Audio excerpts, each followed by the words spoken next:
Guys സുഖമില്ലേ? So welcome to room makeover series part 2. അപ്പോൾ ഇന്നത് അപ്ലോഡ് ചെയ്യാൻ പറ്റുമോ ഇല്ലെന്ന് എനിക്കൊരു കൺഫ്യൂഷൻ ഉണ്ടായിരുന്നു. സ്റ്റിൽ ഞാൻ കോളേജിൽ നിന്ന് വന്നുടനെ എഡിറ്റ് ചെയ്തിട്ട് ഞാൻ ഇടുവാണ്. അപ്പോൾ ഇന്ന് കുറച്ചധികം സാധനങ്ങൾ അൺബോക്സ് ചെയ്യാനുണ്ട് നമുക്ക്. ആദ്യം തന്നെ എനിക്ക് ഏറ്റവും അത്യാവശ്യമായിട്ടുള്ളൊരു സാധനമാണ്. ഇതില്ലാതെ എനിക്കിനി പറ്റില്ല. കാരണം ഞാൻ എപ്പോഴും ഈ ഡ്രസ്സ് വാഷ് ചെയ്യാൻ വേണ്ടിയിട്ട് അവിടെ ഇവിടെയാണ് കൊണ്ടുവരുന്നത്. അപ്പം ഇനി എൻ്റെ ഡ്രസ്സെല്ലാം ഞാൻ ഈ ലോണ്ടറി ബോക്സിൻ്റെ അകത്താണ് വെക്കാൻ പോകുന്നത്. ഞാൻ ഇതെങ്ങനെ വരും എന്നൊക്കെ കൺഫ്യൂഷൻ ഉണ്ടായിരുന്നു. പക്ഷേ നല്ല ക്വാളിറ്റിയിലാണ് വന്നേക്കണത്. അത്യാവശ്യം നല്ല സ്പേഷ്യസ് ആയിട്ടുള്ളൊരു ലോണ്ടറി ബോക്സ് കൂടെയാണ്. അപ്പം ഇനി എൻ്റെ ഡ്രസ്സുകളെല്ലാം ഞാൻ ഇങ്ങനെ ലോണ്ടറി ബോക്സിൻ്റെ അകത്ത് ഇട്ട് വെക്കും. നെക്സ്റ്റ് ഞാൻ വാങ്ങിച്ചിട്ടുള്ളത് ഒരു ബെഡ്ഷീറ്റാണ്. ഞാൻ ഈ റൂമിൻ്റെ തീമിനൊക്കെ വേണ്ടിയിട്ട് വേറൊരു ബീച്ച് കളർ വാങ്ങിച്ചു വെച്ചിട്ടുണ്ട്. ഇതെനിക്ക് ഇഷ്ടപ്പെട്ട് വാങ്ങിച്ചതാണ്. ബീച്ച് കളർ ഞാൻ പിന്നെ കാണിച്ചു തരാം. ഇപ്പം ഞാൻ ഈ എക്സ്പ്രഷൻ ഇടാൻ കാരണം ഞാൻ വീഡിയോ എടുത്തുകൊണ്ടിരുന്നപ്പോഴേ എൻ്റെ മമ്മി ഇടയിൽ കയറി വന്നുകൊണ്ടാണ്. അപ്പം ഇത് സിംഗിൾ ബെഡിനുള്ളതാണ്. ഇതിൻ്റെ കൂടെ നമുക്കൊരു പില്ലോയും കൂടെ വരണുണ്ട്.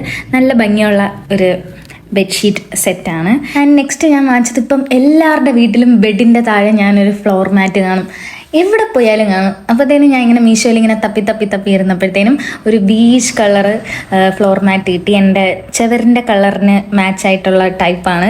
അപ്പം അത് ഞാൻ വാങ്ങിച്ചിട്ടുണ്ട്. അപ്പം ഇങ്ങനെ ഇരിക്കും. ആ ബീച്ച് കളർ ബെഡ്ഷീറ്റൂടെ ഇടുമ്പോൾ കുറച്ചുകൂടെ മാച്ച് ആയിരിക്കും എന്ന് തോന്നുന്നു. അപ്പോൾ എൻ്റെ റൂം ഇപ്പം നൈറ്റ് കാണാൻ ഇങ്ങനെയാണ് ഇരിക്കുന്നത്. മേക്ക് ഓവർ കഴിഞ്ഞിട്ടില്ല. ഇനിയും കുറേ സാധനങ്ങൾ അൺബോക്സ് ചെയ്യാനുണ്ട്. ഇതിൻ്റെയൊക്കെ ലിങ്ക് വേണമെങ്കിൽ കമൻറ്റ് ചെയ്താൽ മതി. അപ്പോൾ ബാക്കി അടുത്ത പാട്ടിൽ കാണാം.